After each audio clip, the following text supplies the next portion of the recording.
I received a game key for Beneath from Wired Productions for review purposes.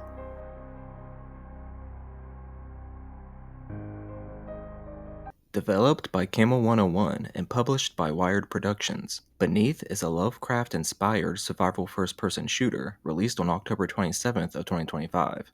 The small studio, best known for Those Who Remain, Gemini Wars, and Syndrome, has carved a niche for themselves by blending horror concepts with experimental design philosophies. Their games often carry a rough, almost endearingly unpolished charm. With Beneath, Camel 101 aimed to create their most ambitious project yet, a dark, story-driven FPS set in the depths of the ocean. Unfortunately, while the premise and atmosphere had great potential, nearly every other aspect of the experience collapses under the weight of bugs, poor design, and frustrating technical issues.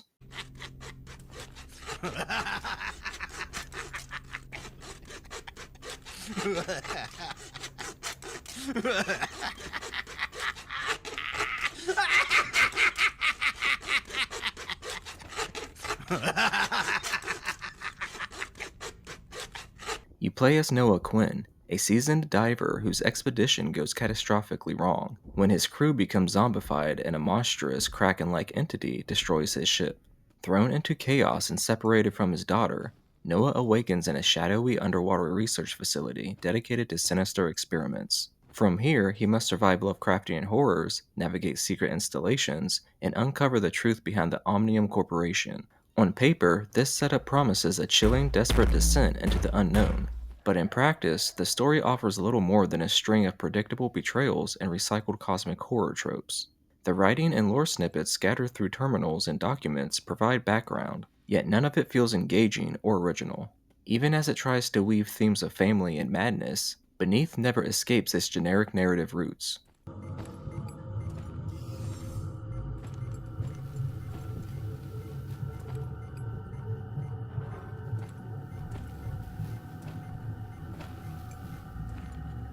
Stylistically, Beneath has an old-school flavor reminiscent of mid-2000s shooters like Black or Area 51.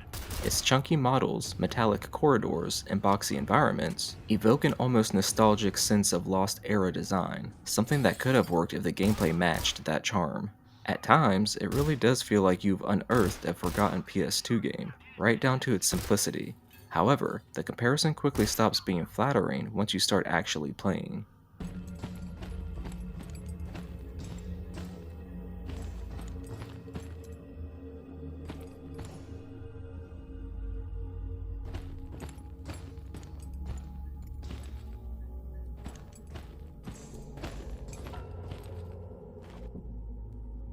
From the start, Beneath feels clunky in all the wrong ways.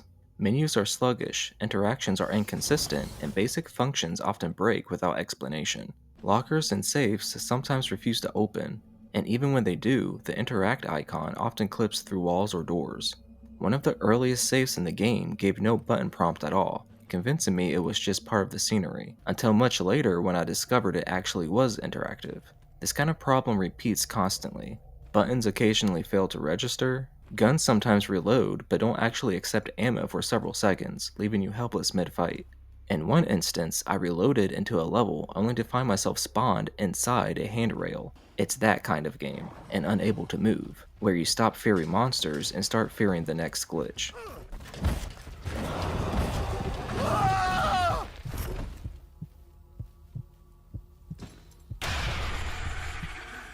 Navigation is equally painful. Waypoints frequently mislead you, directing you to locked doors or dead ends until you randomly trigger progress elsewhere.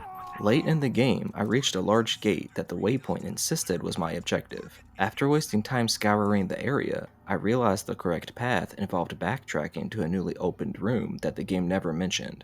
Objectives shift silently, forcing trial and error rather than intuition or logic.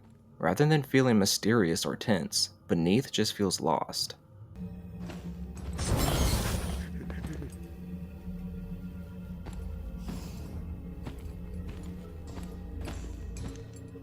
Combat, unfortunately, doesn't redeem the experience. Gunplay is stiff and unsatisfying, with enemies that seem to spawn out of thin air.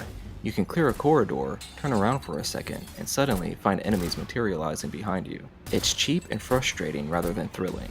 Weapon upgrades and cosmetic paint jobs offer some customization, but when the core mechanics feel this awkward, no amount of skins can fix the problem. The shooting lacks impact, the movement feels slow and weighty, and hit detection often seems off.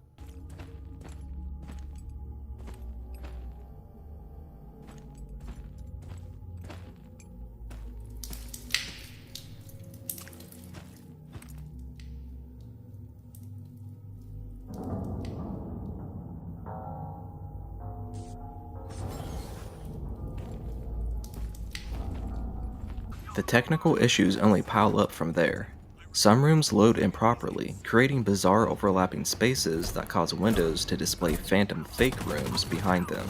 Lighting is inconsistent, sometimes plunging entire hallways into pitch blackness without purpose. Enemy animations stutter. Sound effects randomly cut out or play out of sync. Enemies shoot at you when you're not even around them. Very weird since the game mentions how to use stealth at the beginning of the game, but you literally can't at all. There's a sanity mechanic that is more annoying and useless than tactically interesting. There's a trophy for opening all the safes in the game, but you can't get it since there's a door that is closed at one point, preventing you from going back to the safe after finding the code. There's a bug that permanently reduces your health, and there's a bug that can delete your weapon upgrade progress. I finished the game on normal difficulty, but only received the easy mode achievement. And that's just a little bit of what I ran into while playing.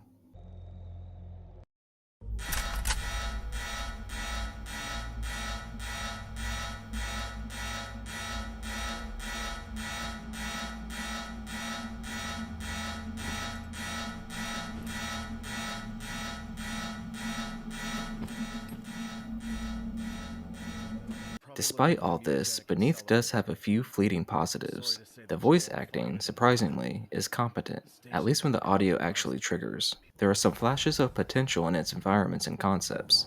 A few moments, like a room where all the objects suddenly float to the ceiling, hint at the eerie psychological tone Camel 101 was aiming for. Unfortunately, these rare highlights are recycled so often they lose all impact. What could have been effective glimpses of madness become tired tricks in an otherwise hollow experience. Amber? How did you get here?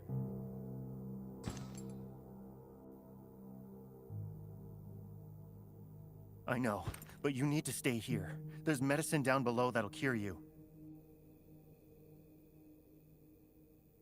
No one can help us up there, Amber. We have to go down to the lower stations. Visually, Beneath looks muddy and uneven. Some textures and models evoke that deliberate retro shooter feel, but most of the presentation simply looks outdated. Posters and signage throughout the game often contain misspellings or AI-generated art that feels out of place. The game's lighting tries to convey tension, but usually just obscures important details. Audio design fares no better. Some sound effects are comically off. And while some voiceover work is good for the most part, overall it's mostly kind of cheesy. And music rarely matches the tone of what's happening on screen. So, we finally meet. I don't want any trouble. Please, just let me save my daughter and leave. You don't understand the gravity of the situation. At its core, Beneath struggles to decide what it wants to be. It's marketed as a survival horror game, but there's nothing particularly scary about it. It doesn't create dread or atmosphere, just irritation. It attempts to pay homage to classic shooters, but instead of capturing their energy or tight design, it resurrects their most outdated flaws. Even its attempts at psychological horror feel mechanical and unearned, with sanity effects that barely register beyond a few brief visual glitches.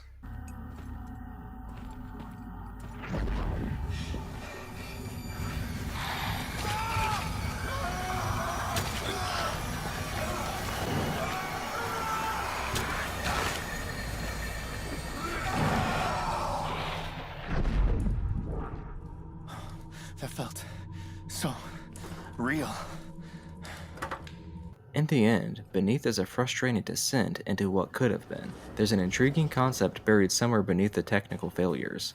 A Lovecraftian deep-sea shooter that plays like an unearthed relic of another era, but it never surfaces. Between its endless bugs, broken systems, clumsy navigation, and uninspired storytelling, This is a game that's difficult to recommend, even to fans of Camel 101's earlier work. If you're chasing that nostalgic early 2000s shooter feel, you might find a fleeting moment or two of enjoyment, but for most players, Beneath will simply feel like drowning in wasted potential. Even with patches, it's hard to imagine this ever becoming something worth revisiting.